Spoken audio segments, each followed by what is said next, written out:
Never let Big Brother outdo you. That's the mantra of wrestling. I think that's the mantra of life. No matter what it is, you can never let Big Brother outdo you. Our guest here today, he said, Big Brother, I'll see your state championship and I'll tie you one. Sir, if you would, tell us who you are. All right. Drew Carman, Lexington, Kentucky, went to Henry Clay High School, and I got a first, second, and a third in state of Kentucky wrestling championship. Of course, you're the 1998 112-pound state champion, like you said, Henry Clay High School. And in case you don't recognize this backdrop, we are here at is it the Honorable, do we call him the Honorable? The Honorable Dan Carman Law Office. Yeah. We done. I call him dishonorable. But the Dishonorable Dan Carman. That should have been his wrestling name. The Dishonorable. Yeah. Sounds like a professional wrestler. The Dishonorable Dan Carman Law Office. And we done, of course, your brother's video over here in this exact same spot. I think for your brother's video, I was in that chair and he was in this one. We kind of flip flop. We gotta make it a little different. You know what I mean? We gotta keep the audience honest and not keep them guessing who's who. So we done your brother's video here, and as soon as we put your brother's video out, everybody started tagging you on Facebook. You got to do yours. We got to see your 98 video. So man, you're here. It's the day after Christmas, 2024. We can kind of get a timestamp on where we are, because I love being able to look back through the timeline and see where we were, what we were doing. Just the how the channel's progressed, and like I said off camera, I think this is video number 356, 357, something to that effect. And we're glad to have you, man. Thanks for coming in. Yeah, thanks for having me. So we asked your brother this question, and I'm sure the answer is, I don't want to say similar, but it's got to be somewhat close. But let's get your take on it. How do you get into wrestling, man? How do you find it? Yeah, well, my brother actually got me into wrestling. Big brother. I tried to do just about everything that he did. When we were in high school. But if I recall, him and Dave started wrestling in middle school with the Henry Clay team and Coach Headley over there. Before there was any kind of middle school programs or anything. And then he was 2 years older than me. And so then when he got into freshman year of high school, I was in 7th grade. And if I recall, I might have gotten into some trouble or something in my middle school or whatever. And my parents were like, well, we need to get him into some organized sports or something. So I started going to the high school practices with him and rolling around. I got you. And you said you name dropped somebody there. That's David Moore, 2-time state champion. He's on the channel as well, 96, 97 state champion. Mm-hmm. So, I mean, you guys had the Henry Clay mat room in the mid-90s. Of course, you had, we'll talk about the history, but just in that mat room at one time, you probably had Tim Lawson, I believe. Mm-hmm. Yep. Of course, you and your brother, you had Dave. You get into wrestling. Like you said, Henry Clay, I think now here in the city, I don't know the exact name of it. I know they went through a couple iterations of it, but it's like the Central Kentucky United Youth or middle school. They kind of get everybody from all the middle schools together. But, of course, now, they branch out and go to their own high school. Didn't have that then. Yeah. So I would have to imagine that when summertime come, y'all were going to camps, correct? Oh yeah. And honestly, that's, I think, what I would attribute a lot of the progression that I had going from starting in middle school in 7th grade, 8th grade. I started going to camps. Of course, we would always be going over to Woodford County and wrestling with those guys. We had, Henry Clay had a great relationship with Woodford County wrestling team. Everybody got along real well. Of course, we wrestled each other and everything, but we were always summer training with them.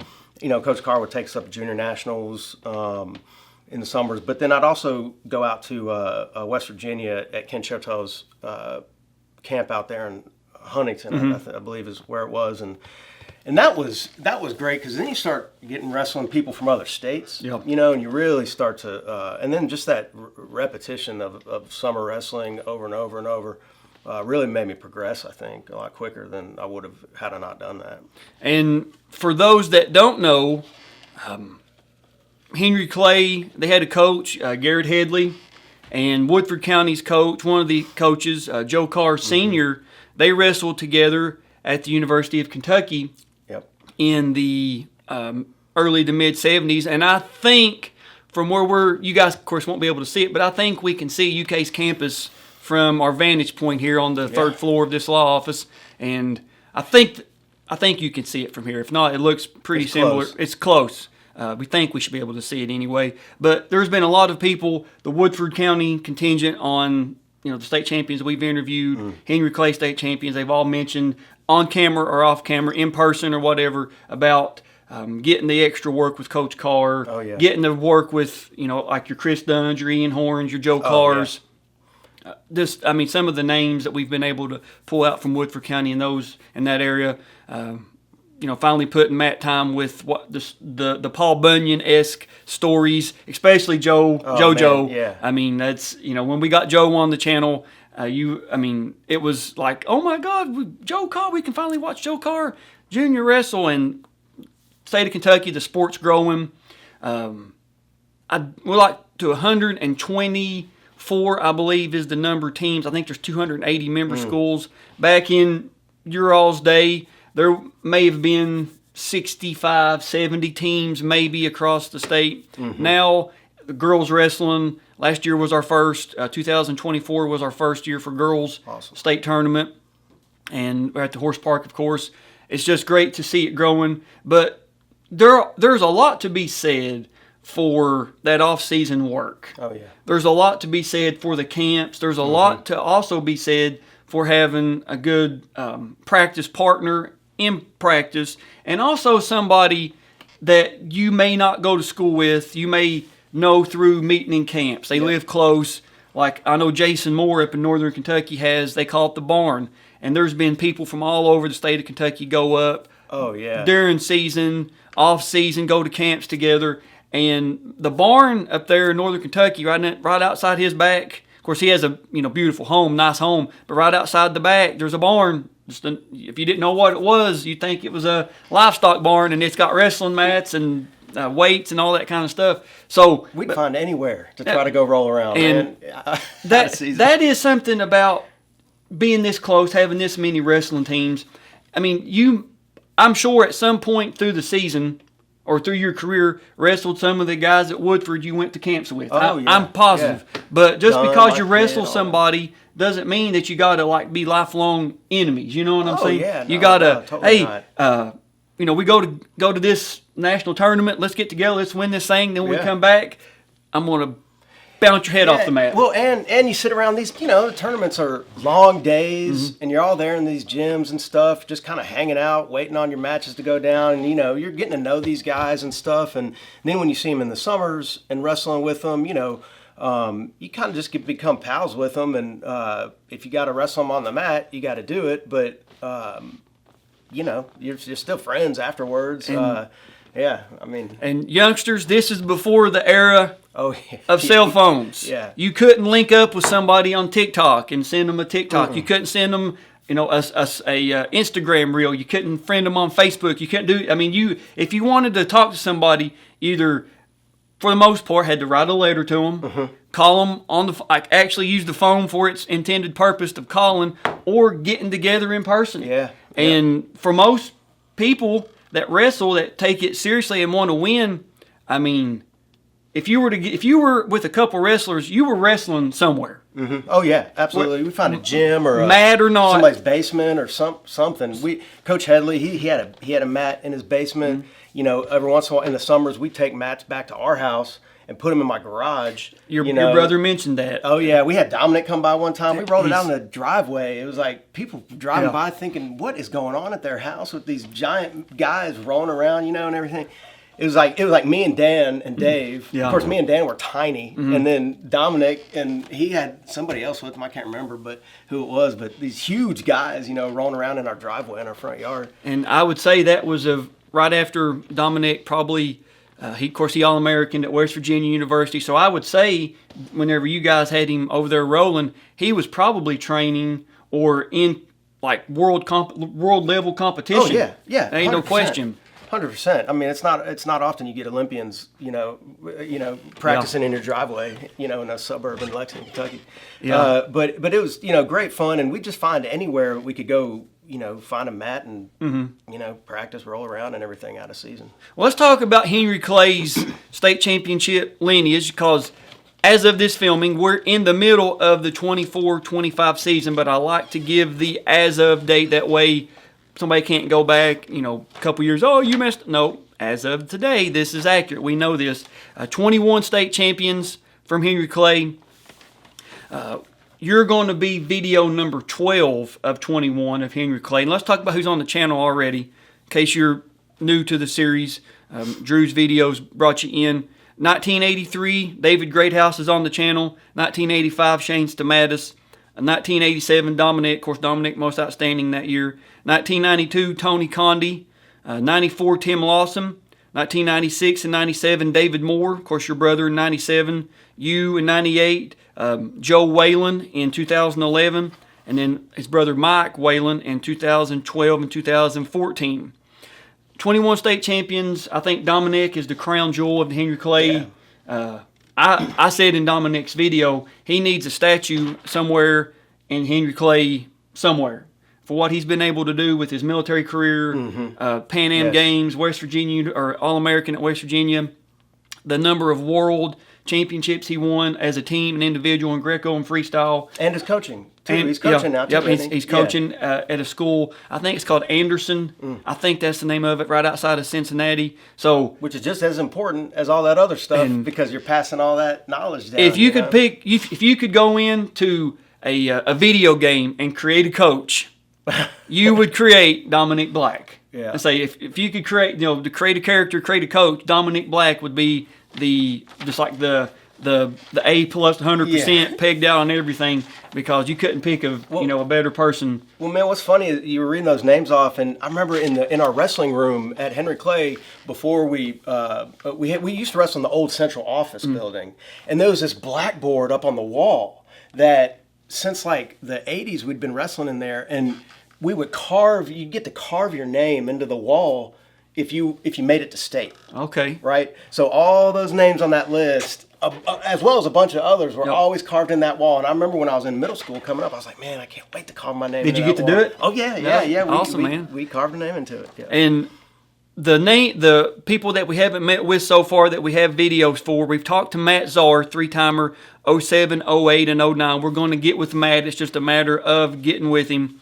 2-timer Luke Metzger, 2000, 2002. We have Luke's video. We're going to be getting with him as well. I cannot remember, and please forgive me for this, but we do know that one of these individuals have passed away. I just cannot remember which one it is. Berkeley Riley from 1988 and Chris Birch from 1988. So somebody I'm sure will watch this and correct me which one has passed away. Like I said, we're not trying to be funny. We do know one of those gentlemen have passed away, but if you could get us in contact with the family of, and that way we could send them the video, maybe do a memorial, we'd love to do that for them. But let's talk about your state tournament run, because like you said, you have a first, a second, and a third, and it's a great story to tell. 1996, 103 pounds as a freshman. The first round, you run into a guy named Dave Kopfleisch from St. Xavier, and Dave gets you in the first round with an 8-3 decision. Now, like we said in other videos, in wrestling, you either win or you learn. 1996 was a learning year. Oh yeah, that was good. I wasn't winning on that in that year. That's for sure. Yeah. I was a freshman, but boy, and I was just trying not to get pinned. I think getting into state, I was just happy to be there. And we had a bunch of other guys that were in state that year. The first year at the dungeon, you felt like this is a state tournament. Man. You know what I mean? This feels special. Yeah, you know what I mean? That room was crazy insane when especially during the finals. Oh yeah. I mean, it was crazy when they had the formats and everything. But yeah, man, it was awesome. Now, 1997 though, you really step up and you make it to the state finals. Yes. 103 pounds. You finish that year with a record of 41-3, But unfortunately, you run into an old foe, Dave Kopfleisch from St. Xavier. And he gets you with a 12-4 decision. Mm-hmm. And we talked about it in your brother's match. Of course, your brother was in the 97 finals and at the 112. Of course, he wins it. And both of you guys, it's got to be good with not just your brother standing there beside Dave getting ready to run out, but also somebody, Dave Moore was in the finals. So 3 Henry Clay wrestlers in the finals that year. When you look over and you see your brother right beside of you, you see Dave on down the line. It's got to be exciting but comforting. Like, okay, I'm not in a hostile territory. I've got some familiar faces. I got some people got my back here. Just in case. Yeah, it was one of the coolest things, I think, just being there with my brother, and then also one of my brother's best friends. Mm-hmm. Who I just, both him and both Dave and my brother, I looked up to so much. I was a sophomore in the finals. They were seniors. This was their year to do it. I was just thinking to myself. I remember thinking to myself, I'm like, man, I just want to go out there and not get stuck. That's it. Just don't get pinned. Just do my best and get, because I'd wrestled him before, and he was a senior, I believe, at that time. Yeah, and then, but really, what I was thinking was like, man, I hope my brother and Dave win. But it was good. It was a good experience getting the butterflies out. I think because then having that experience being in the finals then helped me the next year when I was in the finals. Oh yeah, and I was going to ask you, like, you come off the mat 12-4. I mean, you take the L, but you still got your brother, still got Dave to watch. Yep. Like, do you go back and, I don't want to use the word mope, but are you like excited that yours is over? You finally get to watch your brother, or how's it? What's that emotion like? Yeah. I think I was more. Again, you can psych yourself out sometimes, and you can psych yourself up sometimes. And I think one of the big things that wrestling did teach me how to do is it taught me how to lose. And that's a really important lesson, especially then, because I even though I lost, and I was bummed about it, of course, I knew I had 2 more years left. I kind of looked on the brighter side, but then I was more excited about anything and watching my brother, who ended up winning just a few minutes later. Oh, man, absolutely. And he goes out, great performance over Bo Ranshaw from Covington Scott. Yeah. And, of course, Dave wins. Actually, I think Dave wins by fall in that match because we done his video. Yeah, I'm pretty positive that Dave wins by fall. I've done so many matches. They all kind of. And Dan's was a nail biter. Yeah, it was. At 112. And so I guess we like bringing the nail biters sometimes. Hey, man, I get it.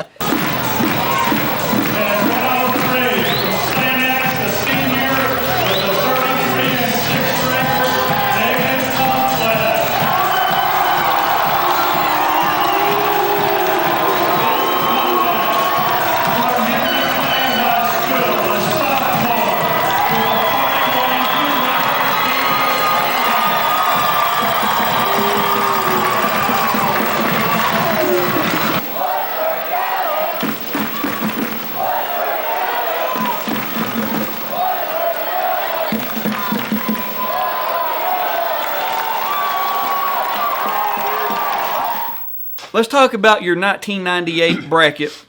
Your first round, you win a 5-minute and 37-second fall over Jordan Blackmore from Rowell. Oh, by the way, the same Jordan Blackmore that goes on in 2001 at 135 and becomes Rowell's first state champion. Yep. So you pinned a pretty good guy there, and his brother Brett is on the channel, 1993 state champion, awesome. Who, oh, by the way, Tony Condi beat in 92. Okay. So we're bringing it all full circle here. Okay. We're bringing it. Brett won it at Boone County, and Jordan won it at Rowell. So, that's one thing about this series I love is connecting the dots. You know what I mean? Oh, man. There's how, almost too many dots to connect with this stuff. That's what, that's why I take so much pride in the research and the brackets and all that, just to be able to connect the dots, to let people see that the wrestling community for so long was just so small. There wasn't. Oh yeah. There was just a few little pockets around the state that had wrestling. Now, just in my home region, we've had 5 or 6 teams start up that just in the past couple of years with coaches, they just said, hey, you want to coach wrestling, you're hired. And we're trying to get them the right information, the right tools so they can lead their kids, because we hate to see a program get canceled for not having the right stuff. You know what I mean? Yeah. And I think it's up to the people that's been around, referee, other coaches, people that may be retired coaches, whatever, to step up and be like, I'll help you. You know, you're not going to go on this journey alone. And I will say that coaching, I coached for a year after I got out of college. We can talk about that later. But after I got out of college, where I wrestled a couple years, and it was one of the best experiences I've ever had in my life, bottom line, coaching high school kids. I believe it. So I definitely encourage it. Anybody that you're a former wrestler, you know, if you're looking to get in coaching, boy, it's rewarding. It really, truly is. Absolutely, man. Absolutely. The quarterfinals, you win a 12-6 decision over Sean Cecil from Caldwell County. Sean goes on to get third place that year. You get to the semis, you run into another Lexington foe. I have to imagine you probably wrestled him Yeah. 3, 4, 5, 6, 500 times in your career. Yeah, Ben Boggs, you win a 12-9 decision. So you're in the finals against our good buddy of the channel, Anthony Smith from Christian County. And we'll talk about Anthony here just in a second. But you're back in the finals. The I don't want to say the experience is old, because we never want to diminish what the state finals mean, but you're back to where you think, like, okay, like in a video game or something, you know, it's a checkpoint. Yep. Boom. I'm back to where I know I belong. Are the nerves still the same? Is the excitement the same? Walk us through that, because we get a lot of different answers on that. Yeah, the nerves are still there. I mean, I'm getting in my chair right now. I'm getting nervous just thinking about it again. Yeah. You know, right? I get good, man. That's what we want. But yeah, I mean, definitely the nerves were still there, and you know, but that year, man, I'd been training so much harder than I had the year before. And I don't know. I just had there was some I had more confidence there in myself and my wrestling. But you know, I was still nervous, and I'll tell you, I remember walking into the locker room a little bit before the match, and a couple of hours before the match when I was getting ready to get ready and stuff. And I walked in, and I saw him. He was in the same locker room getting ready and stuff too. And I just like walked in and turned around and walked right back out. So I was like, I can't even be in the same anywhere near the guy I'm getting ready, you know. I got you, man. But yeah, I was nervous. Yeah, I was. Now, Anthony, Christian County, you're in Fayette County. Not the easiest trip to make. I would say, I don't know. Depends on how you drive, you're looking at probably 3.5, 4 hours, maybe a little bit, somewhere in between that. Had you wrestled Anthony before? No, I hadn't. I had never even seen him wrestle, I don't think. Okay. And if I remember correctly, this might have been the next year, but I'm pretty sure my dad went to like their districts or regionals or something to get some tape on him for me. Like he skipped one of our matches to go out there and videotape, get some tape on him. And, you know, again, like I had really supportive folks, you know, that would do stuff like that to just... Because we never, like you said, it was so far away. We never saw them at any of the tournaments or anything. Christian County has 25 state champions. Hopkinsville, the exact number escapes me, but they're both 25 puts Christian County in the top 10. Hopkinsville is like 6th or 5th, something to that effect, and they have made it known in every video they hardly ever wrestled in Kentucky because they're so close. Yep. They have, Missouri, Tennessee, Indiana, Illinois, all these states right there close, and they can, a couple hours either way, they can be in either one of them. So they would spend a couple weekends in Indiana, a couple weekends in Tennessee. And in doing this, you can see, I could just about make a timeline of watching Kentucky wrestling evolve, develop. You could put edit out the people's singlets, and I could tell you, I bet you that person's from Western Kentucky. I bet they're from Northern Kentucky. I bet this is a Joe Carr, Garrett Headley influenced wrestler just by the way they wrestle. And Christian County, Hopkinsville, they had a unique way of wrestling. You can tell they relied a lot on their athleticism. You could tell that they were I hate to say it this way, but you could just tell a lot of the Christian County Hopkinsville wrestlers knew they were better athletes than just about everybody else they're going to wrestle, especially in the state of Kentucky. Yep. And they weren't a team that knew, 25,000 different holds or techniques or moves. They perfected 6, 7, 8, and they tailored, our heavyweights like Livingston Merritt, people like that. Oh, yeah. Miguel, all these dudes, all these monsters that we're going to make you this type. Our lighter weights, we know you can shoot. We know you can sprawl pretty well. This is what we're going to teach you. And you can you can see it. You can see 100%. In the video that's the way that they were taught, the way they were coached. And Christian County, Hopkinsville, those are my dudes down there, you know what I mean?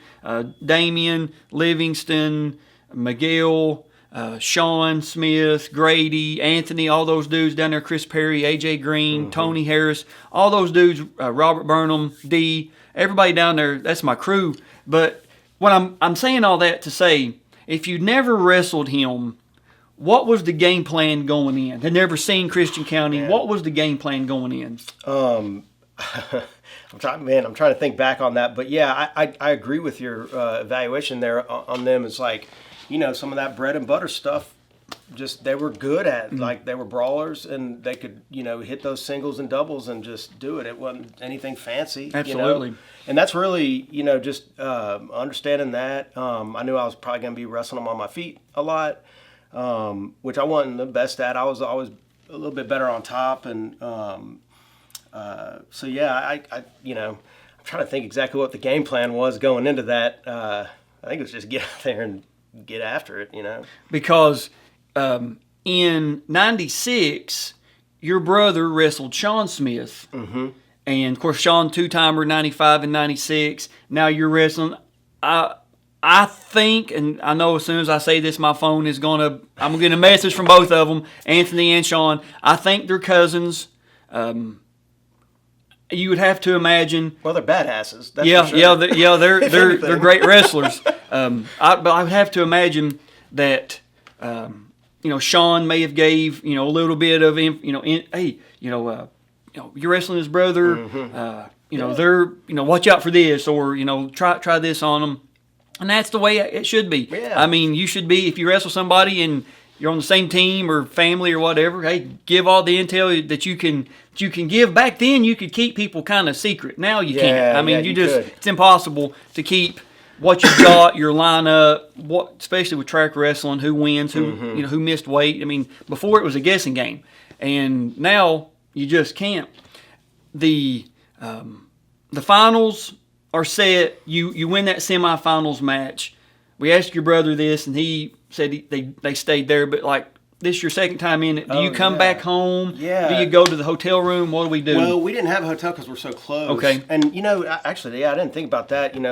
I think we came back home after semis because we had pretty much the whole day, and that, and that's one thing that could have been an advantage even then, just being able to go home in your own space and rest. If you're in a hotel, it never feels like home, no matter how nice it is. But yeah, and I'll tell you, I remember we definitely came home because the next year, and my senior year when I actually lost in the semis, I was so mad because I had to stick around that gym all day and wrestle back up for third, and I was like, man, all I wanted to do was go home and take a nap. I completely understand, man. That's but that gym was such an amazing place at the finals. Yeah, it's the best atmosphere that the KHSAA ever produced. Rupp Arena, get out of here. State baseball, get out. State football, get out of here.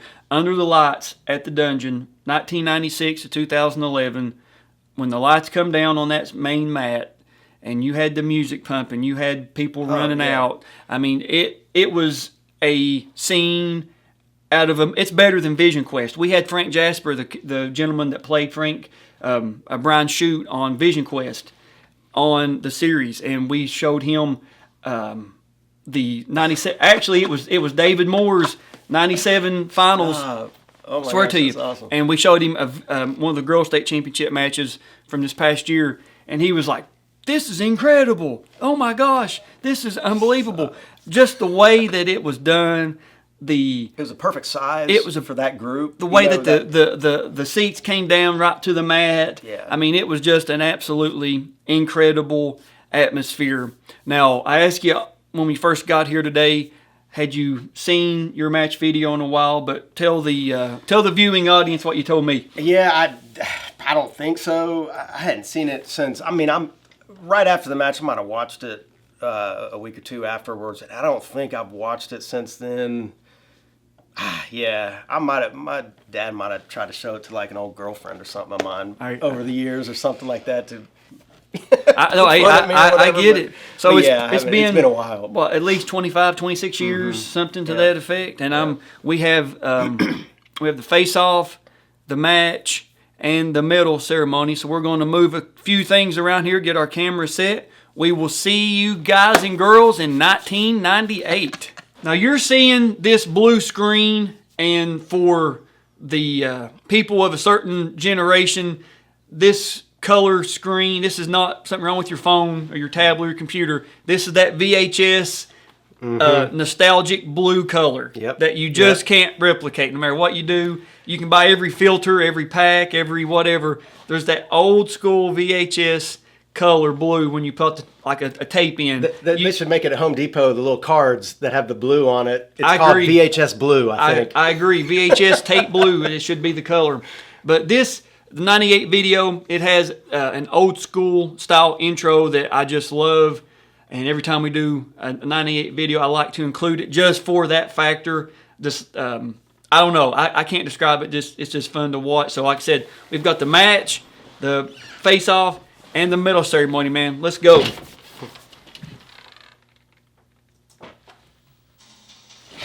Ah, yes. Love the music, too.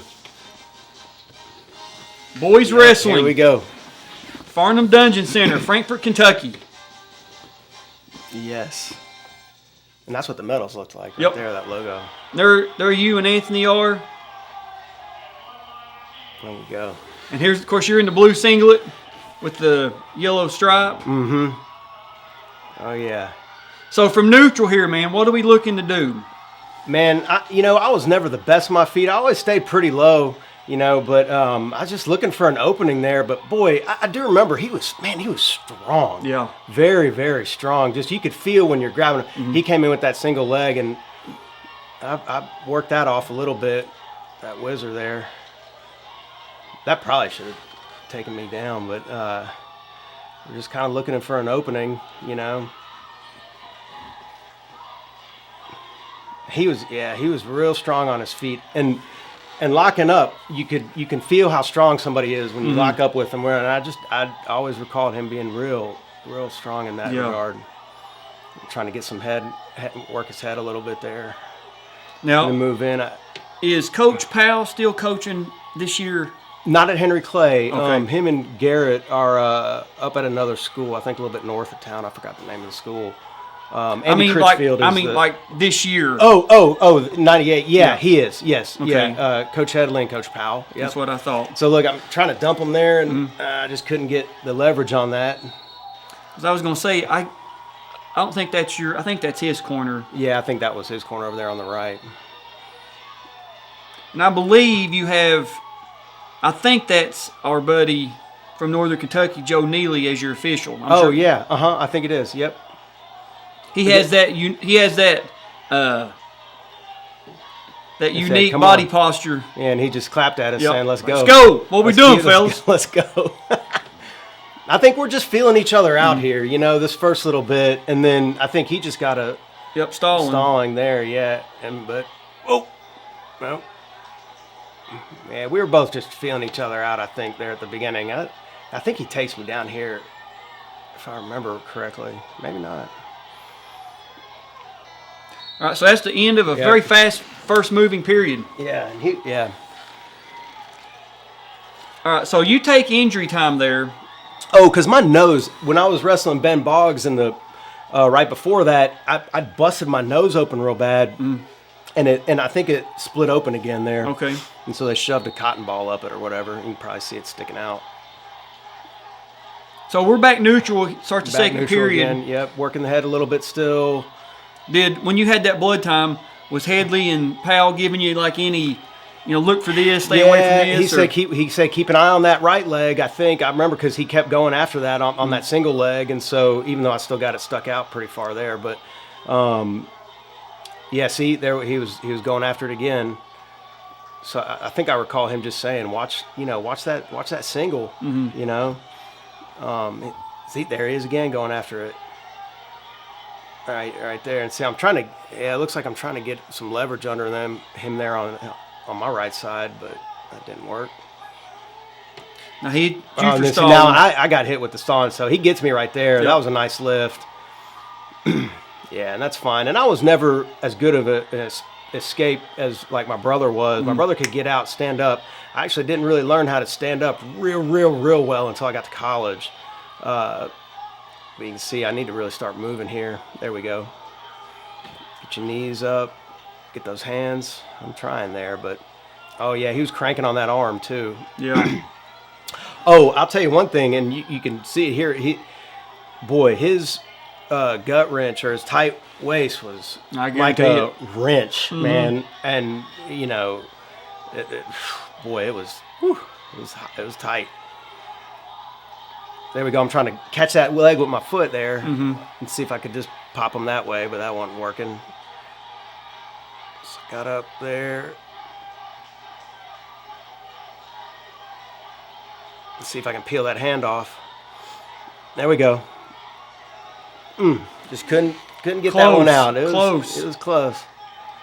Boy, he was tough on top there. Now you get hand control right there. There it is, right at the last moment. And you get your one. You're going to take down. Just try to get another point up because I guess it's two to one now here. And see, he's going to let me go because he knows he can. He might as well if he can take me down. So now we're tied 2-2. Which that was tough because he was stronger on his feet than me. And I think he knew that, and that's why he wanted to let me up. There we go, working the head a little bit. Come on, dump him. Yeah.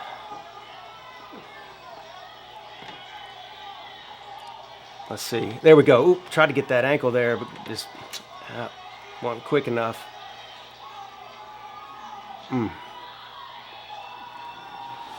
Nothing yet. Nothing yet. Yeah, he's got. I forgot what that's called, but he tried to slide that crotch block. All right, we're out of bounds. We're neutral still. And if I sound like a referee, guys, it's a habit. Y'all know that. Okay, here we go. So we're still on 2-1. 2-2 or 2-2. I mean, 2-2. Because he let me up.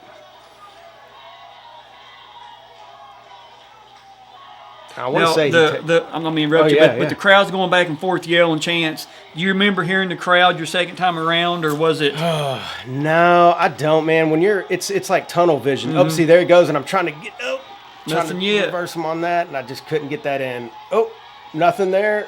Then they got me at that. I almost got out of that one.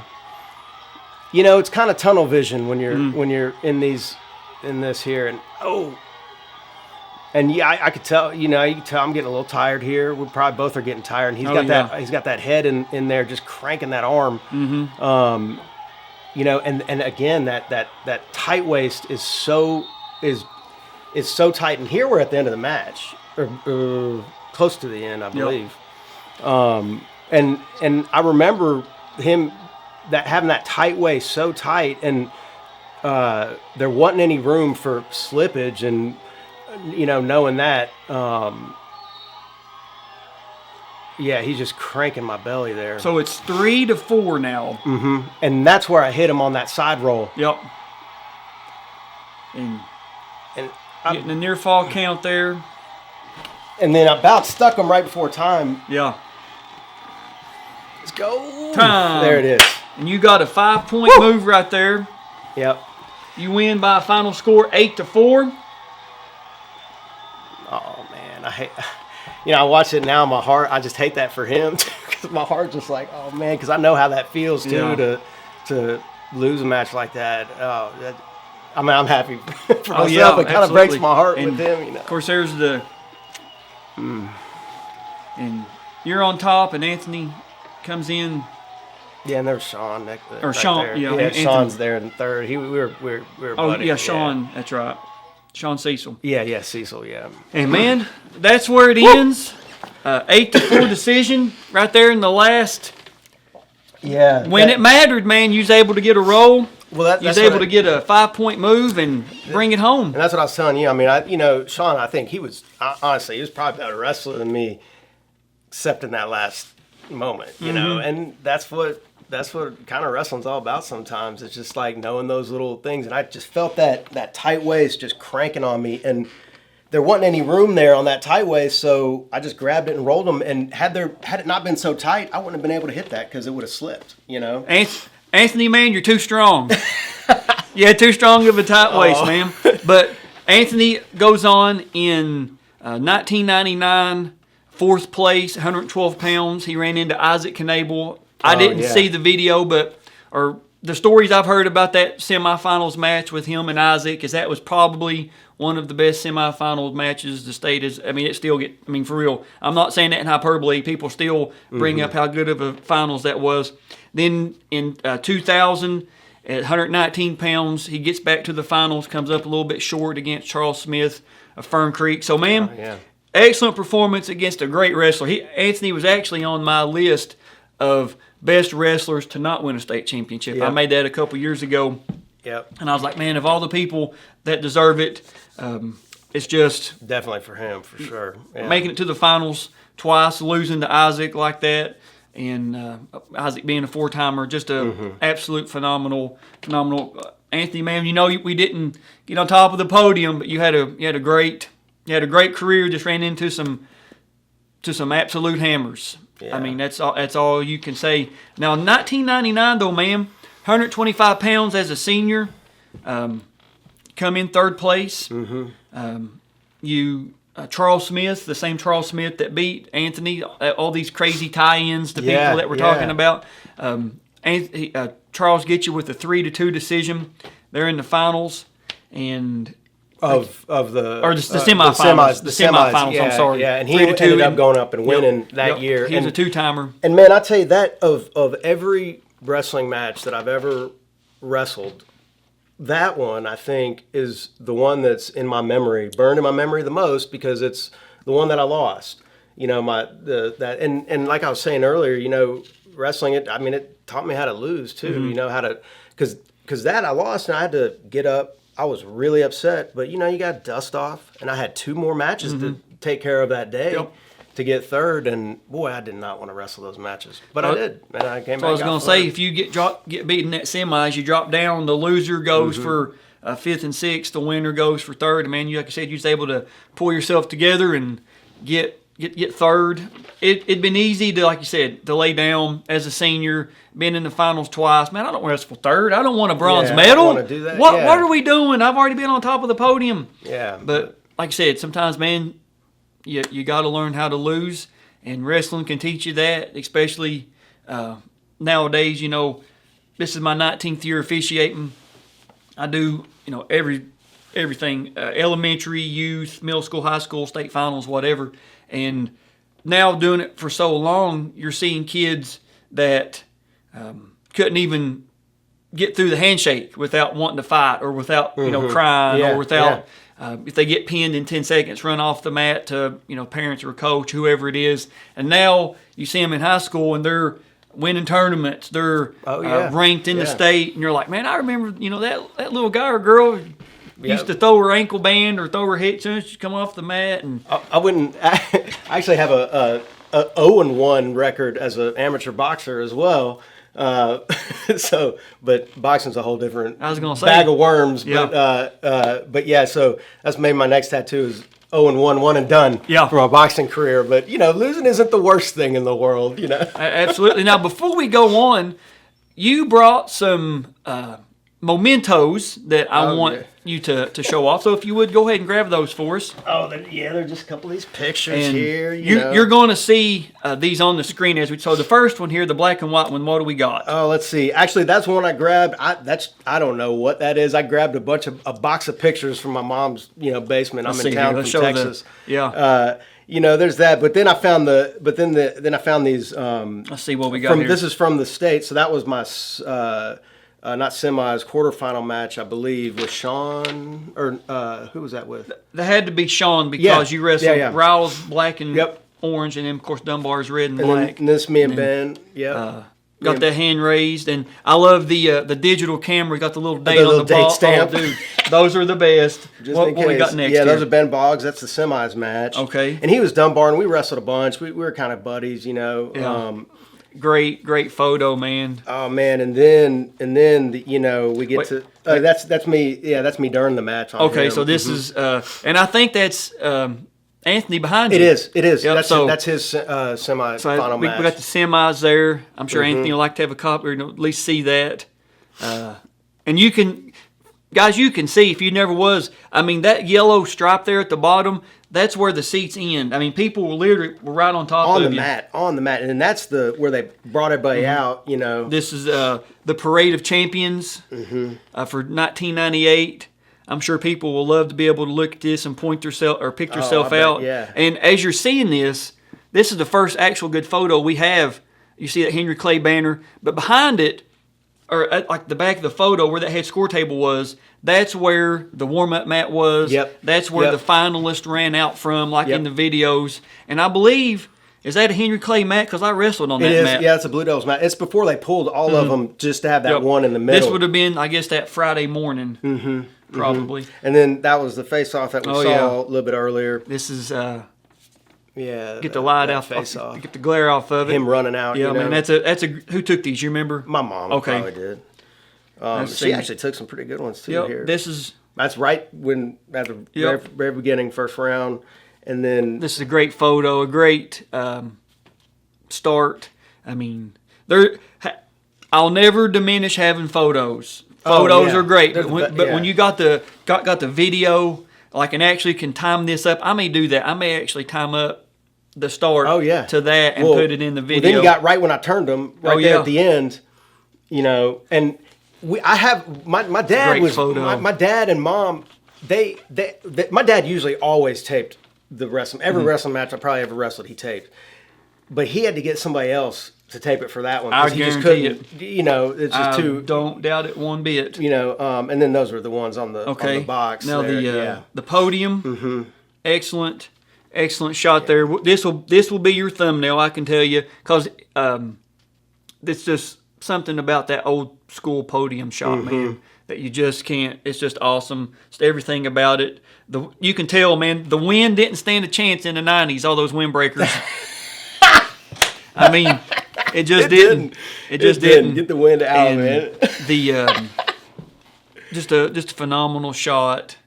I mean, those are all tough guys dude, too. Yeah. And then there was this. Then they got all the first place guys up on the. And I'm actually, while I'm thinking of it, I'm gonna pull my phone up because I got one more photo to show you guys. We have a lot of 1998 state champions on the channel, and I want to read them off. So it was a great year. Yeah, it was. Of course, you at 112. Yep. Josh Priest at 119. Yep. I don't know if can we say this guy's name on the video? Does he count? Dean? Yeah, that's our buddy Dean, man. Is he wearing a Michigan toboggan there? Yeah, I think he is. Man, Dean's our buddy.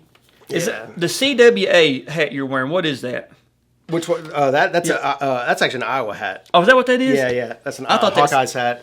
Because Coach Headley was a graduate assistant there. Let's see, 98.